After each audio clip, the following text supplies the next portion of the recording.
যারা যুবসাথীর form fill up করেছিলে তাদের মধ্যে অনেকেরই দেখা যাচ্ছে যে ব্যাংকে টাকা ঢোকেনি, কিন্তু কেন? এটা জানার আগে আমার চ্যানেলটি সাবস্ক্রাইব করে দাও আর ভিডিওটা সবাইকে শেয়ার করে দাও যাতে সবাই জানতে পারে বা বুঝতে পারে। দেখো, অনেকেই ফর্ম ফিল আপ করেছে, কেউ অনলাইনে করেছে, কেউ অফলাইনে করেছে। যারা অনলাইনে ফর্ম ফিল আপ করেছে তাদের বলতে গেলে 70% মানুষদের ব্যাংকে টাকা ঢুকে গেছে, বাকি মানুষদের টাকা ঢোকেনি। কারণ তাদের হয় ডকুমেন্টসে কোনো ভুল আছে বা ফর্ম ফিল আপে কোনো ভুলভাল করেছে। এবার যারা অফলাইনে ফর্ম ফিল আপ করেছো তারা দেখবে তোমাদের ফর্মের প্রথমেই একটা অ্যাপ্লিকেশন রেজিস্টার নাম্বার ছিল। এই নাম্বারটা যদি দিয়ে থাকে তোমাদের, তাহলে সেক্ষেত্রে তোমরা টাকা পাবে, কিন্তু একটু দেরি হবে।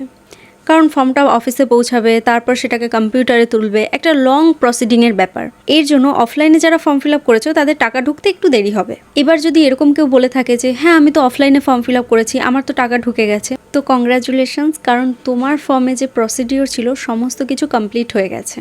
এবার যারা অফলাইনে ফর্ম ফিল আপ করেছে কিন্তু তাদের অ্যাপ্লিকেশন রেজিস্টার নাম্বার দেয়নি, সেক্ষেত্রে কিন্তু তারা টাকা নাও পেতে পারে। কিন্তু যারা ডকুমেন্টসের প্রবলেমের জন্য টাকা পাচ্ছে না, বা অ্যাপ্লিকেশন নাম্বার দেয়নি বলে টাকা পাচ্ছে না, অথবা অনলাইন ফর্ম ফিল আপ করতে গিয়ে কোনো ভুলভাল করেছে বলে টাকা পাচ্ছে না, তার মানে কি তারা কখনোই টাকা পাবে না? হ্যাঁ, পাবে। তাহলে কিভাবে?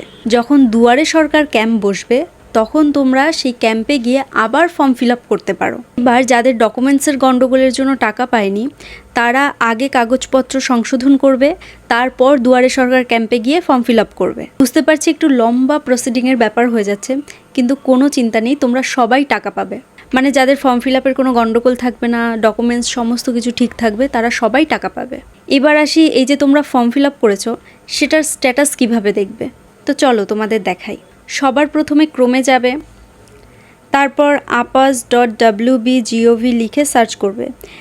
তারপর এই যে লেখাটা দেখতে পারছো বাংলার যুবসাথী, এখানে ক্লিক করবে। তারপর দেখবে এরকম একটা পেজ খুলে গেছে। এবার একটু ওপরে তুলবে, দেখবে যে এই যে অ্যাপ্লিকেশন স্ট্যাটাস লেখা আছে, সেখানে যাবে। তারপর এই যে ক্লিক স্ট্যাটাস লেখা আছে দেখো, এখানে ক্লিক করবে। এখানেই তোমরা স্ট্যাটাস দেখতে পারবে। এটা এখানে এরকম দেখাচ্ছে কারণ ওরা এই সাইটটা এখনও খোলেনি, বাট যখন খুলবে এখানেই তোমরা তোমাদের স্ট্যাটাস দেখতে পারবে। তো আজকের ভিডিও এই পর্যন্ত, চলো বাই।